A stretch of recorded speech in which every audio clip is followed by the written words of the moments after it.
សូមជូនរឿងព្រាយបំពេកូនមុំជានារីជនបទម្នាក់ដែលទៅតែសម្រាលកូនរួចនាងត្រូវបានថៅកែស័កនិងបពួក3នាក់ទៀត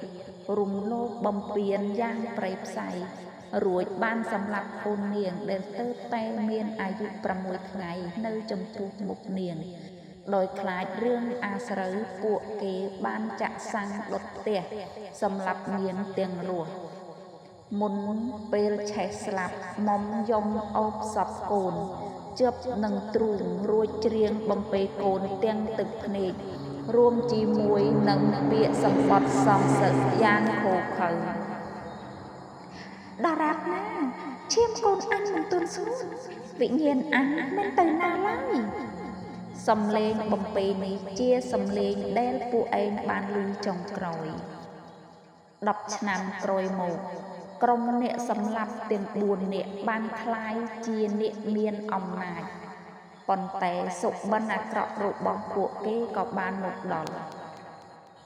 ជនរងគ្រោះទី1គឺជាថៅកែស័កគេកំពុងអង្គុយផឹកស្រាក្នុងបន្ទប់ស្រាប់តែភ្លើងរលត់សំឡេងបំពេកូនបានបន្លឺឡើងនៅក្រោមគ្រែ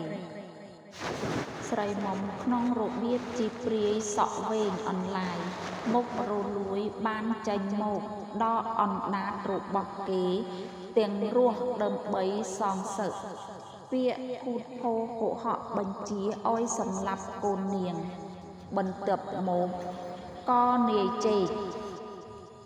គេកំពុងបើកបររថយន្តនៅពេលយប់ស្រាប់តែឃើញស្ត្រីម្នាក់ពោកូនឈរកណ្ដាលផ្លូវ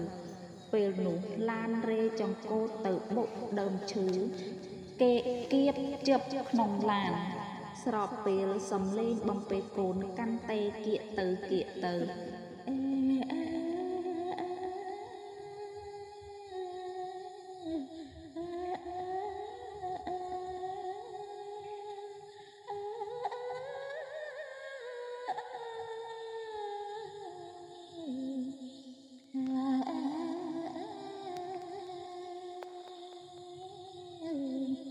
ស្រីមុំបានកាច់បំបាក់កគេទាំងពីរ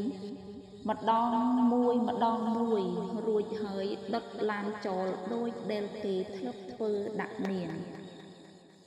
បន្ទាប់មកទៀតគឺតានា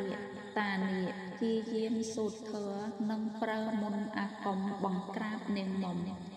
អាគមមិនអាចទប់ទល់នឹងកំហឹងនៃការសងសឹកបានឡើយសំឡេងបំពេកូនបានធ្វើឲ្យក្រដាស់យន្តនិងកែវវេទមន្តបែកតិចទីមុំបានខ្វេះភ្នែកគេទាំងពីរចេញរួចច្រោបបាច់រហូតដល់ស្លាប់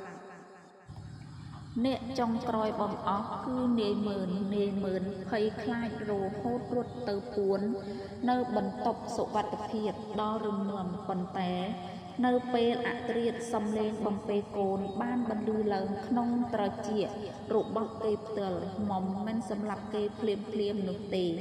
គេធ្វើឲ្យឃើញរូបភាពបំភាន់ភ្នែកឃើញកូនស្រីគេជាមុំដោយភាពភ័យខ្លាចនាយមើលទាញកំភ្លើងបាញ់ប្រហារកូននិងប្រពន្ធខ្លួនឯងរួចមុំក៏បង្ហាញខ្លួនធ្វើឲ្យគេឈួតនិងយកកាំបិតអាកខ្លួនឯងនៅចំពោះមុខនាងតែម្ដង